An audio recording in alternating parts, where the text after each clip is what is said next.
ડેડિયાપાડાના આમ આદમી પાર્ટીના ધારાસભ્ય ચૈતર વસાવાને જે નર્મદા સેશન કોર્ટે 7 વર્ષની સજા ફટકારી છે તેને લઈને ગુજરાતભરમાં આમ આદમી પાર્ટી દ્વારા વિરોધ પ્રદર્શનની જાહેરાત કરી હતી। તેના જ ભાગરૂપે આજે અમદાવાદના રસ્તાઓ પર આમ આદમી પાર્ટીના નેતાઓ અને કાર્યકરો છે તેઓ દ્વારા વિરોધ પ્રદર્શન કરવામાં આવી રહ્યું છે।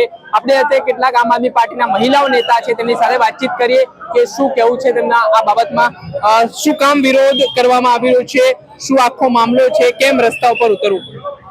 2023માં રાત્રે 2 વાગે વનકર્મીએ જે ખેડૂતોના ખેતરમાં જઈને એટલે જે આમનો આદિવાસીનો જે કાયદો છે એ પ્રમાણે એમનો કાપ વાઢ્યો હતો અને એ બંને વચ્ચે બોલચાલ થઈ હતી અને ચૈતરભાઈ વસાવા બંને વચ્ચે સમાધાન કરાવ્યું હતું।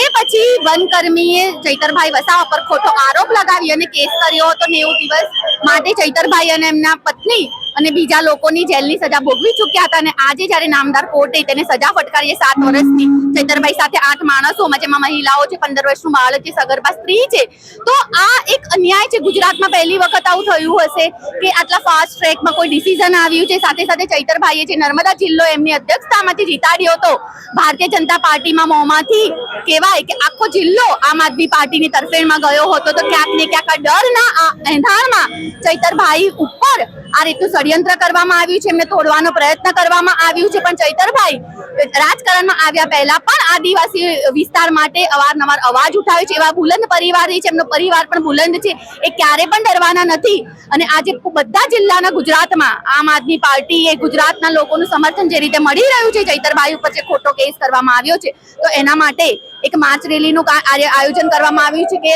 આ જે નામદાર કોર્ટે જે એમને ડિસિઝન આપ્યું છે તે બિલકુલ એમના ફેવરમાં છે નહીં અને અમે એના માટે હાઈકોર્ટમાં જઈશું, જરૂર પડે સુપ્રીમ કોર્ટ સુધી આ લડત અમે રાખીશું। ચાલો, આ સજા છે તે સેશન કોર્ટ દ્વારા આપવામાં આવી છે, કાયદેકીય રીતે આપવામાં આવી છે, તો વિરોધ શું કામ થઈ રહ્યો છે? વિરોધ એ રીતનો જ છે કે ચૈતરભાઈ વસાવાને જે ખોટી રીતે હેરાન કરવામાં આવ્યા છે અને નામદાર કોર્ટે તેમના જે નિર્ણય છે, તેમના જે હાથમાં જેમના અધિકારો છે એ પ્રમાણે નિર્ણય આપ્યો છે। ઉપલી કોર્ટે અમને ન્યાય પ્રણાલી પર પૂરેપૂરો વિશ્વાસ છે, દરેક એવિડન્સ જોઈ અને ન્યાય પ્રણાલી 100% ચૈતરભાઈના તરફેણમાં ડિસિઝન આપશે। ધારાસભ્ય રદ કરવા માટેની પ્રક્રિયા શરૂ થઈ ગઈ છે અને જો એમનું ધારાસભ્ય પદ રદ થાય છે તો તેમની મુશ્કેલીઓ વધી શકે છે અને આમ આદમી પાર્ટી ધારાસભ્ય પણ ગુમાવશે, તો કઈ રીતે જોઈએ? હાઈકોર્ટમાં અપીલ કરીશું અમે અને ચૈતરભાઈ વસાવા ધારાસભ્ય નહોતા ત્યારે પણ એ આદિવાસી બેલ્ટમાં એ લીડર જ હતા, પણ ભારતીય જનતા પાર્ટીએ એમની આ ધારાસભ્ય રદ કરવા માટેનું જ આ આખું ષડયંત્ર રચવામાં આવેલું હતું। એ આજે ખુલ્લું પડી ગયું છે જનતાની સામે અને જનતામાં આનો ખૂબ રોષ છે અને 100% ન્યાય પ્રણાલી જે હાઈકોર્ટ છે ને સુપ્રીમ કોર્ટ છે 100% એમનું ધારાસભ્ય પદ નહીં પાછું લે। બીજા આપણી સાથે મહિલા કાર્યકરો છે તેમની સાથે વાતચીત કરીશું। શું નામ છે? મારું નામ કંકુબેન પટેલ। ક્યાંથી આવ્યા છો? સદાનગર વોટી કંકુબેન। શું વિરોધ છે? અમારા ચૈતર વસાવા નિર્દોષ છે, અમે જનતા વિરોધ માટે ઉભા રહ્યા છીએ આમ આદમી પાર્ટી કે નિર્દોષ છૂટી જાય તો અમને સારું લાગે બસ। તો એમણે તો ગુનો કર્યો છે, એમણે ફાયરિંગ ના આરોપ છે એમના પર ને 7 વર્ષની સજા છે, તો તમે કઈ રીતે નિર્દોષ કહી શકો છો? એમને બહુ આગળ પડતા છે એટલે આમ આદમી પાર્ટી આગળ વધારી દેશે એટલા માટે એમને જેલમાં પૂરવામાં આવ્યા છે। કોણે પૂર્યા છે? એટલે ગુનો નિર્દોષ જ છે, આમ તો નિર્દોષ જ કહેવાય, કેમ કે સત્યનો સવાલ ઉઠાવે છે અમારે ચૈતર વસાવા, જે બી સત્યનો સવાલ ઉઠાવે છે ભાજપ સામે એમને આવી જ કાર્યવાહી કરે છે। એમને ધમકી આલવામાં ખોટી ધમકી આલે એ રીતનું કરી અને એમને જેલમાં પૂરવાનું કરે છે કેમ ભાજપ લોકો છે। શું લાગે છે આ વિરોધ પ્રદર્શનથી કઈ ફરક પડશે? ફરક પડવો જોઈએ, અમે જનતા એક જ છે કે આમ આદમી પાર્ટીમાં છીએ તો અમે એમના માટે જ આ વિરોધ કરીને ઉભા રહ્યા છીએ। બેન શું કહેશો?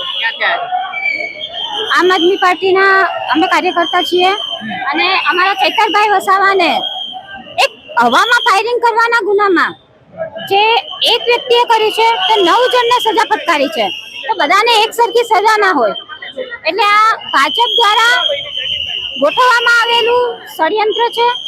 ચૈતરભાઈની કારકિર્દી એમનાથી જોવાતી નથી અને એમનું રાજકીય જે ધારાધોરણ પ્રમાણે આગળ આવ્યા છે, એમને લોકો માટે અવાજ ઉઠાવે છે, આદિવાસી સમાજ માટે એમણે લડે છે અને એ લડતને એમને જેટલા આગળ વધે છે એટલો આંખના કણાની જેમ એમણે ભાજપમાં ખૂટવા લાગ્યા હતા એટલે એના માટે થઈને આ ષડયંત્ર રચ્યું છે અને એમની રાજકીય કારકિર્દી નાશ કરવાનો પ્રયત્ન કર્યો છે, ન્યાય નહીં પણ અન્યાય કર્યો છે।